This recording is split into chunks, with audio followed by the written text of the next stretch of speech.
Ya, muy bien. Bueno, entonces, buenas noches con todos. Hemos estado viendo, bueno, hemos estado un poco atrasados en las clases. Hemos visto entonces disfagia y reflujo gastroesofágico, ¿verdad? Sí, doctor. Sí, doctor. Siguiendo con las patologías esofágicas, hoy nos toca ver un tema que es la calasia, en el cual, por definición, ustedes deben de saber que es un trastorno motor primario del esófago. Muchas veces la disfagia que presenta este paciente nos hace quizás tener una primera sospecha, y por ahí muchos van a decir, tiene disfagia, podría ser una calasia. No está del todo mal sospecharla, pero sí debemos de saber que siempre será una sospecha clínica hasta que no se realice un estudio que se llama manometría de alta resolución o manometría esofágica de alta resolución, con el cual, por medio de este estudio, se va a dar dos criterios que son los que realmente justifican dar el diagnóstico de acalasia. Entonces, por definición, tras que ya sabemos que es un trastorno motor primario, deben de existir dos criterios que se deben de cumplir sí o sí. Debe de haber una disfunción en la relajación del esfínter esofágico inferior. ¿Qué quiere decir esto? Que el esfínter, cuando nosotros realizamos la masticación y aparece la deglución, el esfínter que separa el esófago del estómago se abre para que pase el bolo alimenticio y se vuelve a cerrar. Eso es normal. Cuando me dice aquí disfunción en la relajación, quiere decir que este esfínter no se abre. O si se abre, no lo hace de la forma como para que pase todo el bolo alimentario. De ahí radica la sensación de disfagia que tiene el paciente. Y el segundo criterio que se tiene que cumplir es que exista una pérdida del peristaltismo del cuerpo esofágico. El esófago, al ser prácticamente una especie de tubo muscular, no es un tubo rígido. Está conformado por haces musculares, lo cual mantiene un movimiento o peristaltismo para que los alimentos vayan siendo trasladados hacia la parte inferior. Cuando hablamos de pérdida del peristaltismo, quiere decir prácticamente que este esófago se mantiene casi que rígido. Estos dos criterios, la única forma de saberlo es por medio de la manometría, por eso es que la manometría es el gold estándar para determinar acalasia. Cuando ya se cumplen estos dos criterios, vamos a obtener que la definición de acalasia entonces sería una obstrucción funcional al vaciamiento esofágico que lleva a la retención de alimentos y secreciones en su luz. Bien, si yo les estoy diciendo que no puede pasar el alimento, se entiende, ¿verdad?, que quedan restos de alimento en la luz esofágica. ¿Sí o no? Esto, a su vez, ¿sí me están escuchando, chicos? Sí, porque los veo a veces como que se me congelan. ¿Sí me están escuchando? Sí, doctora. Sí, doctora. ¿Me avisan? Pero no ¿Me está avisan grabando. si no? Ay, espérense que no estoy grabando la clase. Espérense.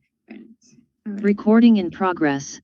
Entonces, bajo estos dos criterios debemos de saber que todo paciente con disfagia, acuérdense, la primera clase, hay que preguntarle disfagia a sólidos, disfagia a líquidos, cuándo empezó, y siempre nos vamos a dar cuenta si es que hay repercusión general en el paciente, o sea, si hay una pérdida de peso notoria.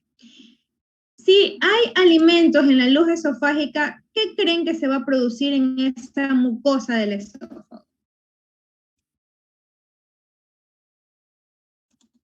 Háganse la idea de que esos alimentos están ahí una semana, semana y media.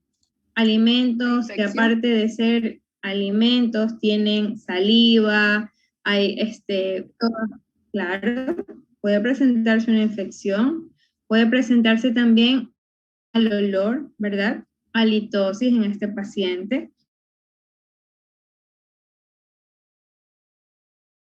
De la disfagia aparece algo más. Tenemos clarísimo el concepto y los dos criterios que se tienen que presentar. Si no estamos haciendo una manometría, siempre quedará como sospecha de acalasia. Dentro de la epidemiología tenemos que lo más importante es que la prevalencia son 10 casos por cada 100.000 habitantes, relación hombre-mujer 1 a 1, es decir, nos puede dar tanto hombres como mujeres, puede ocurrir a cualquier edad, pero mayormente se observa, se diagnostica en la séptima década de la vida, pero también un pico menor entre 20 y 40 años. También se presenta en niños. ¿Es por qué? Estamos leyendo que dice ocurre a cualquier edad.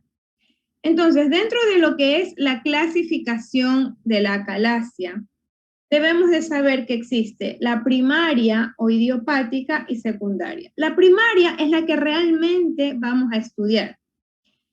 Esta, a su vez, va a dividirse o va a clasificarse en tipo 1, tipo 2 y tipo 3. Pero si yo les dije que la acalasia se diagnostica con manometría, quiere decir que esta clasificación es posterior a haber realizado una manometría. Antes de eso, lo vuelvo a repetir, no se puede diagnosticar acalasia. Lo que yo puedo colocar es sospecha de acalasia. Dentro de la primaria, la manometría permite conocer estos 3 subtipos y tenemos la tipo 1 o clásica, donde hay una relajación incompleta o ausente del esfínter esofágico inferior, o sea, no se abre, y se asocia a una mínima contractilidad del cuerpo esofágico. Algo se mueve como para hacer que baje el bolo. Este tipo de acalasia realmente es una que se presenta y cuando le queremos hacer un tratamiento va a responder de una manera intermedia. Y se presenta en el 20% de la mayoría de los pacientes. La tipo 2, esto solamente se diagnostica con manometría. ¿Y cómo es la manometría? No sé si les habré explicado la manometría en reflujo, no. La manometría es un estudio mediante el cual el paciente, en primer lugar, va ambulatoriamente. Consiste en colocar una sonda tipo nasogástrica, pero no es nasogástrica, es una sonda de manometría, sino que les hago como que la alusión para que más o menos se orienten, muy delgadita, con la colaboración del paciente que se va a sentar en una camilla, va a colaborar, le van a colocar la sonda. Esta sonda en su interior tiene electrodos que van a captar los movimientos esofágicos o las presiones del esfínter. Se introduce la sonda de tal manera que la punta de la sonda quede a nivel del esfínter esofágico inferior. ¿Cómo yo lo sé? Esta sonda está conectada a un equipo en el cual hay tipo imágenes que van a manifestar las presiones con colores. Entonces, cuando ya está a nivel de esfínter esofágico inferior, el equipo te dice que a ese nivel hay dicha presión que tú sabes que es el esfínter. Una vez que está colocada esta sondita, tú al paciente le vas a decir que haga ciertas degluciones. Puedes decirle, haga una deglución, haga 3 degluciones juntas, rápidas, 1, 2, 3. ¿Qué consigo con eso? Que en el equipo se esté manifestando o marcando la presión que ejerce ese cuerpo esofágico al paciente tragar el agua, me manifiesta la presión del esfínter esofágico tanto superior como inferior. ¿Se abre o no se abre? Este equipo es tan importante para poder determinar la acalasia que es la única forma en que la puedo obtener esta clasificación. Ahora creo que me han me van a entender un poco más de dónde sale esta clasificación. La tipo 2 nos manifiesta que también hay una relajación incompleta o ausente, y esta, a diferente de la otra, que está asociada a una presurización panesofágica, o sea, algo de motilidad tiene este esófago, no está tan rígido. Es la que mejor responde al tratamiento y prácticamente es la que más se presenta en buena hora. Y la tipo 3 o espástica, esta realmente no hay contracciones prematuras. Imagínate que tú hacer la deglución y antes de que llegue el bolo ya se está contrayendo el esófago, entonces el bolo se queda arriba y cuando ya se relaja y quiere volver a pasar y viene la próxima contracción, se queda nuevamente atorado. O sea, no es adecuado, ¿verdad? La contractibilidad del esófago, y esta es la que peor respuesta tiene al tratamiento, y su incidencia, miren que es del 30%, es más que la tipo 1 o clásica. Ahora también hay ciertas características que hacen dudar, porque hemos realizado estudios para diagnosticarla, porque hay ciertas patologías o trastornos que te hacen dudar. ¿Por qué? Porque imitan clínicamente. ¿Cuál sería la clínica de la acalasia? ¿Cuál es la manifestación que tiene un paciente con acalasia? Pirosis. Disfagia. Disfagia. Es la mayor, puede haber pirosis, nadie dice que no lo hay, pero la principal manifestación en la acalasia va a ser la disfagia. Entonces, como aquí dice, secundario, imita ciertos trastornos. Por ejemplo, viene un paciente con disfagia. Si es un paciente con disfagia y tú le preguntas y ha perdido peso, entonces hay disfagia más repercusión general. ¿Qué es lo que deberías de sospechar? Primera clase que les di. Malignidad. Malignidad, perfecto. Y dentro de la malignidad tú piensas en tumor, ¿verdad? Entonces, mira cómo tú vas por otro lado del diagnóstico, pero dentro de tu diferencial debe de estar la acalasia. Y estas patologías pueden dividirse en tumorales y no tumorales. Las tumorales pueden ser los adenocarcinomas de cardias, o sea que están muy cerquita del esfínter esofágico, con lo cual al obstruir el paso te simula que no se abre el esfínter a nivel manométrico, te simula en el tránsito esofágico que hay un estrechamiento, con lo cual tú dices, parece una acalasia. Pero se deben de cumplir ciertos criterios, y cuando tú ya ves que no cumple con los criterios manométricos, tú descartas, y cuando haces la endoscopía antes de la manometría, obviamente, te vas a dar cuenta que es tumoral. Entonces, es una pseudoacalasia por sintomatología. Haces la endoscopía, al haber tumor, descartas y ya tienes otro diagnóstico. Y dentro de las no tumorales tenemos el Chagas, amiloidosis. Quiere decir que imitan, o sea, vienen con disfagia, puede haber un te vas descartando prácticamente que sea una acalasia primaria. Lo que les decía, las manifestaciones clínicas, la disfagia intermitente es la que más se presenta dentro de los síntomas esofágicos.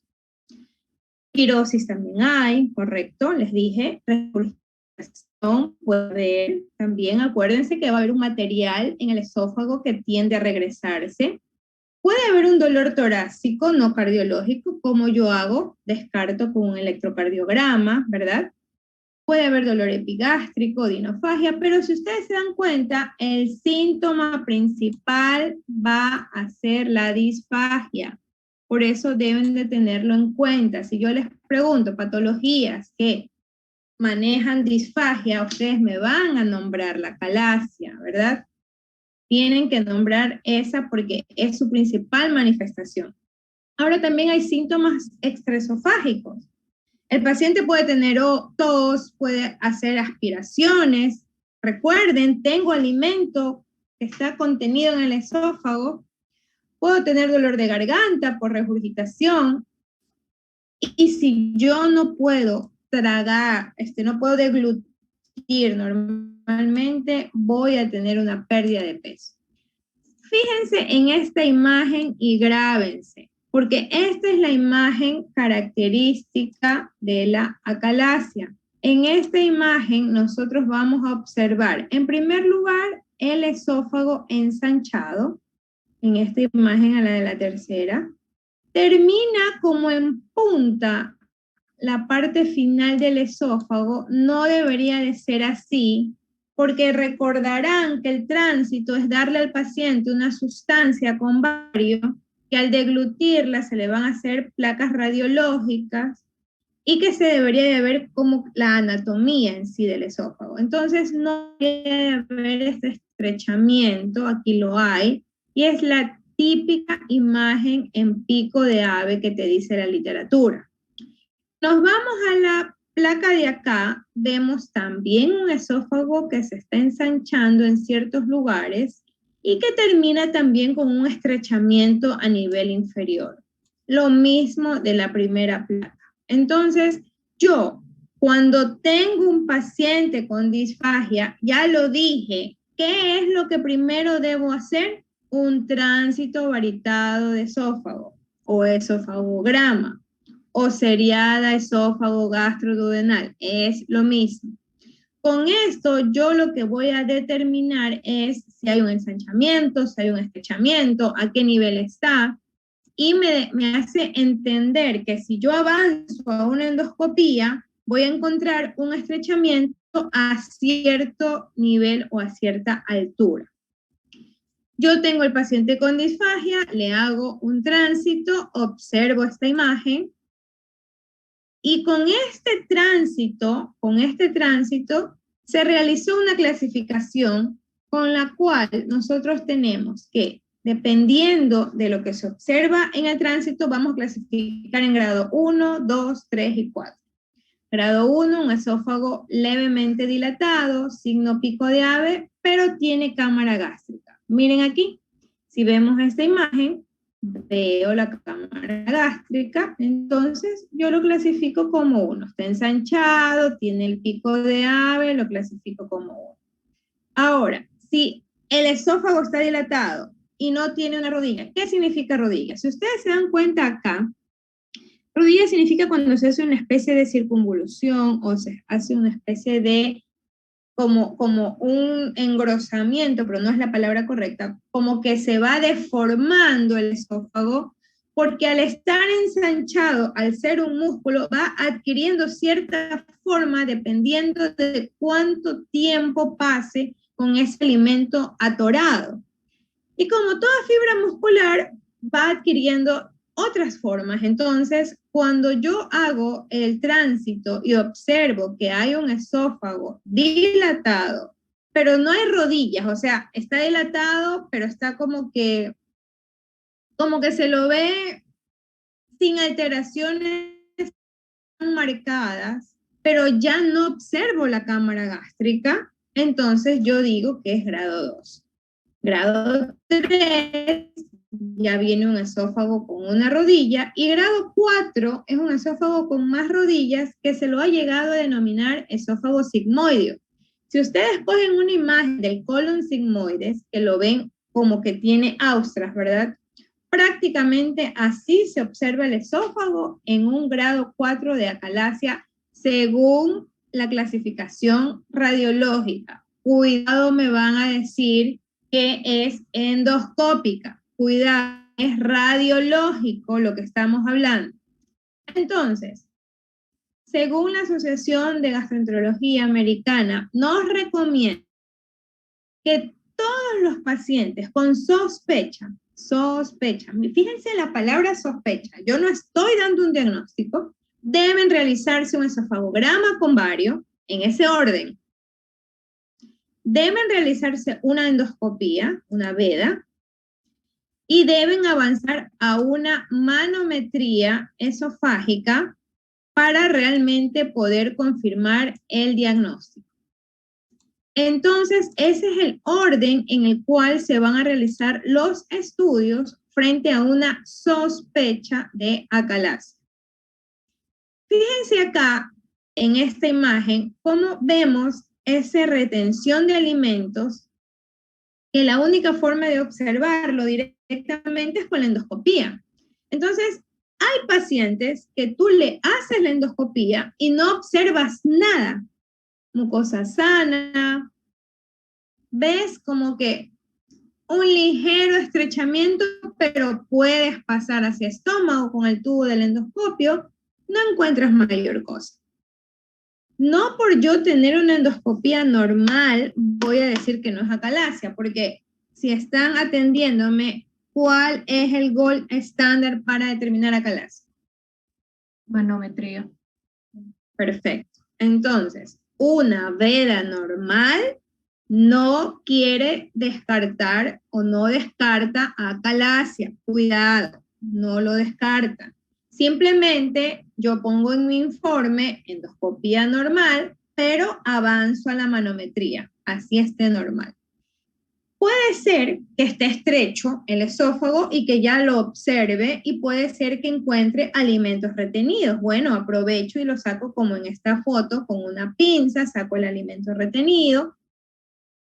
No por ver eso yo digo, ya está, es acalasia y me evito la manometría. No, tengo que avanzar a manometría. Entonces, cuando tú haces la endoscopía puedes encontrar un cuerpo esofágico dilatado, con restos de alimentos, puedes encontrar un esfínter cerrado, que no lo puedes atravesar o lo puedes atravesar, y puedes encontrar hernia. O sea, no te aporta mayor cosa, pero sí te descarta la parte tumoral. ¿Se entiende esa parte? Porque hasta ahí yo solamente tengo un paciente con disfagia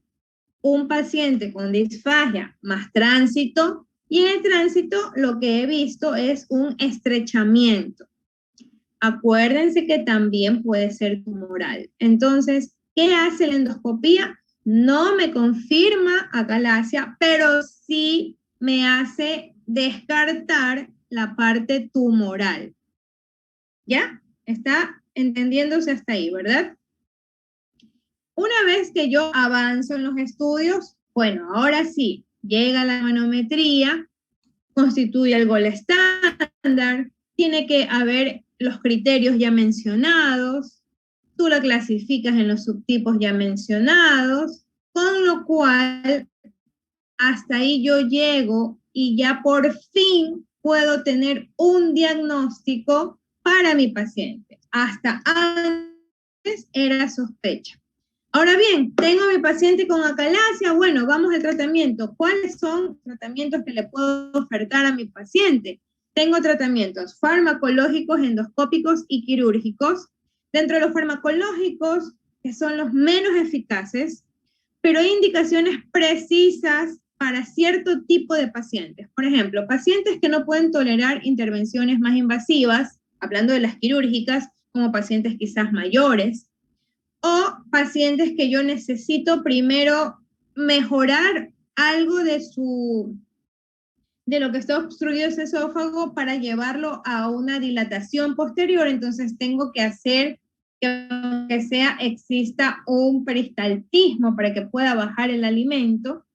Y dentro de esto existen ciertos fármacos como bloqueantes cálcicos y nitratos, pero no existe eficacia a largo plazo.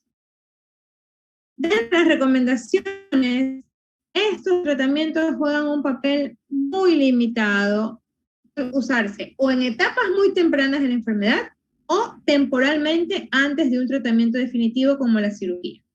Entonces, se los menciono solamente para que ustedes lo sepan, porque el tratamiento que realmente se realiza para, ya vamos a ver los otros tratamientos, pero antes de esto, el que mejor resultado me va a dar es la dilatación neumática endoscópica.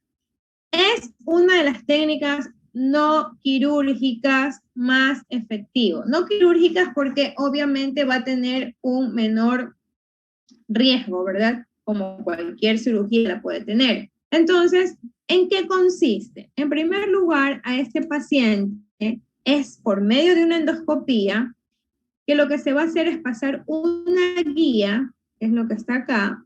Ustedes ven que acá está cerrado prácticamente el esfínter. Se pasa una guía con un balón.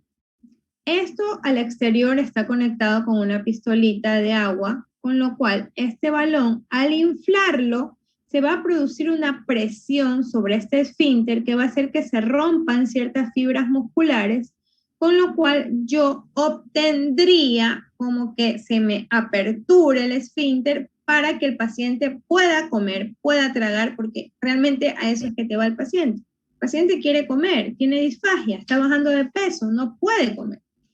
Esta dilatación no es que tú la haces una sola vez, tú la realizas cuantas veces sea necesario y siempre vas aumentando más la presión a nivel del esfínter, vas aumentando más la presión con el gradiente de agua, más agua que abre ese baloncito para poder lograr que el paciente degluta. ¿Qué es lo que pasa, chicos? Que cada sesión es molestosa, tengo que citar al paciente cada 3 semanas, tengo que hacerlo con sedación, en algunas ocasiones puedo hacerlo con intubación orotraqueal, porque recuerden que al principio va a tener quizás alimentos retenidos y se me puede broncoaspirar, y porque estamos haciendo un tratamiento como que medio paliativo, o sea, no estoy curándolo porque la calasia no tiene cura. Yo lo que voy a hacer es un tratamiento paliativo para que este paciente pueda tragar. Y porque en algún momento tengo que parar, no puedo hacer dilataciones eternas, porque al haber rotura de las fibras, piensen y ustedes saquen conclusión. Si algo se llega a romper, va a haber un tejido cicatrizal, ¿correcto? Con lo cual, tiene la calasia, pero si yo sigo con las dilataciones, me puede hacer tejido cicatrizal.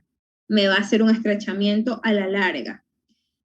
Y porque no puedo también manipular toda la vida esta parte, porque puedo llegar a perforar. Entonces existe un momento en que uno dice, pare, ya no puedo seguir realizando más dilataciones y tendría que ofertar otro tratamiento. Chicos, si se cortan, nos volvemos a conectar con el mismo link, ¿ya? Dicen la bibliografía que también podemos utilizar toxina botulínica. La verdad es limitada el tratamiento a largo plazo y solamente se lo podría usar para pacientes que son malos candidatos para otras opciones de tratamiento como cirugías o dilataciones. Pacientes añosos, pacientes que ya tienen mucha estenosis, mucho tejido cicatrizal, por ahí podríamos ayudarnos con la toxina botulínica para que se dilate, ¿verdad? Ya no esté contraído, como que se relaje, por así decirlo, el esfínter y el paciente pueda comer. Pero a largo plazo no me ofrece beneficios. Farmacológico, endoscópico, botulínico, los stents esofágicos no son recomendables. Estos se utilizan en cáncer esofágico, más no en acalasia, porque recuerden que la falta de relajación es a nivel de esfínter. Si yo coloco un stent ahí, va a migrar o superior o va a migrar para inferior, porque tengo una contracción, una contractibilidad que me la da el esfínter. Entonces, el stent hacer de como un tipo de tubito o de malla, tipo metálico, tipo plástico, dependiendo de la calidad del stent, va a migrar. Esa parte es húmeda, está con alimentos, no hay una, y la presión, ustedes saben que el esfínter va a hacer que migre. Entonces, no es recomendable. Y la nueva técnica lo que hace es el POEN, la miotomía endoscópica peroral, que es prácticamente algo que está muy de avanzada en ciertos centros endoscópicos. Lamentablemente, va bien, no lamentablemente, sino que va bien porque prácticamente es una tunelización que se hace a nivel del esfínter esofágico inferior, con lo cual creamos como que podría dilatarse este esfínter y puede el paciente deglutir, pero necesita un médico que esté muy familiarizado en POEM, y estos no lo tenemos como que muchos aquí, y lamentablemente no tenemos tampoco esa experticia en lo que es sector público. En la parte privada sí lo hay. Entonces dejamos el tratamiento quirúrgico como opción. Prácticamente se denomina la miotomía de Heller más una funduplicatura parcial antirreflujo. Lo que hacemos es prácticamente romper la fibra, el esfínter, abrirlo, dilatarlo, pero le hacemos como una especie de jareta alrededor. Eso lo hace el cirujano, porque si lo dejamos abierto, ¿qué nos va a pasar en cambio? A ver, si dejamos abierto ese esfínter. Va a tener reflujo. Va a tener un reflujo bárbaro, porque no va a haber quién lo cierre, ¿sí o no? O sea, va a estar sentado y va a tener reflujo, va a estar acostado y va a tener reflujo. Por eso, el tratamiento quirúrgico se hace la miotomía de Heller, pero también se hace una funduplicatura parcial antirreflujo. O sea, me abre el esfínter, pero a la vez me lo cierra un poquito, como una especie de bolsillo. Va bien, no es excelente, pero va bien, mejora mucho al paciente, y en todo caso, como último paso, lo que se puede realizar es una esofaguectomía, con lo cual el paciente lo que vamos a realizarle es un ascenso gástrico para que el paciente pueda llevar una vida más parecido a lo normal, no tanto normal, por así decirlo. Eso dentro de los tratamientos quirúrgicos. La calasia es una entidad preneoplásica. Mucho ojo con estos pacientes. Algunos autores dicen que una vez que determinamos acalasia en un paciente, hay que hacer endoscopía de control o de vigilancia cada 3 años, después de unos 10 años de que el paciente ya tenga el diagnóstico. Pero ahora bien, ¿cómo saber exactamente cuándo el paciente, no el diagnóstico, sino que empezó con los síntomas? Porque les digo algo, no necesariamente la calasia empieza con una disfagia marcada. Puede empezar con una disfagia muy intermitente que se presente esporádicamente, y son aquellos pacientes que al año pueden tener 2 episodios de atoramiento y no les llama la atención para nada cuando deberían de hacerlo. Ponen 1000 excusas. Mastiqué poco, tragué muy rápido, estaba hablando, estaba ansioso, y por ahí van perdiendo esa capacidad de acudir al médico. Entonces, si yo hablo que son 10 años de evolución, y si yo veo a un paciente de 40 años y recién lo diagnostico, cuidado vayan a ustedes a pensar que a partir de los 40 es que empiezo a contar los 10 años de evolución. Este paciente, lo más seguro, la importancia.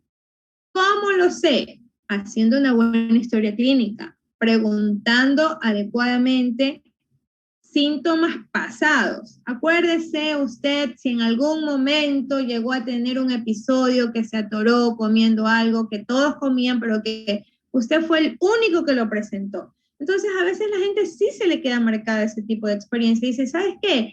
Hace 5 años estuve en una fiesta y casi me atoro, me muero porque algo me pasó. Entonces tú ya cuentas, pues, ya son 5 años atrás. ¿Sí me hago entender, chicos? Entonces, solamente que el paciente tenga un episodio de disfagia y vaya al médico, que lo dudo, es como para que tú, si tienes ya un diagnóstico, empieces a contar desde ese día. Entonces, mucho ojo con las preguntas que le hacemos a los pacientes. Ya mismo se acaba el tiempo. ¿Alguna pregunta? Porque de aquí tenemos otro tema.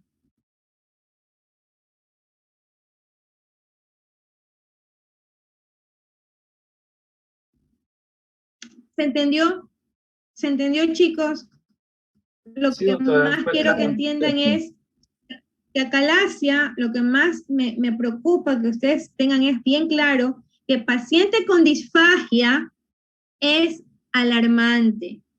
Disfagia es para estudiar, porque puede ser cáncer, puede ser acalasia, puede ser cualquier cosa, entonces no pasar desapercibido con la disfagia, y no necesariamente hay patología gastrointestinal, a veces son otro tipo de manifestaciones de enfermedades del colágeno, amiloidosis, que empiezan con disfagia. Toda persona con disfagia debe de ser estudiada. Esa es la idea, eso es lo que deben ustedes saber, ¿ok? Y si hay disfagia y signos de alarma, acuérdense o les recuerdo, mayor de 35 años, anemia, con sangrado, sangre oculta positiva o familiar en primer grado con cáncer, disfagia más cualquier signo de alarma debe de ser estudiado. Con que ustedes sepan eso, créanme que lo demás es simplemente de avanzar en estudios con el paciente, no dejar pasar una disfagia. Es lo único que yo quisiera que ustedes prácticamente se lo graben así, no pasar una disfagia. Y saber en qué momento atender y referir. Por ejemplo, si están en la rural y les llega alguien con disfagia, no van a hacer nada de lo que les acabo de decir. No tienen rayos X, no tienen endoscopia. Pero que la disfagia es algo que debe de hacerse así, créanme que es lo mismo. O sea, tú no puedes encontrar algo si no sabes qué estás buscando, ¿ok? Vamos a cerrar y nos volvemos a conectar, por favor. Recording.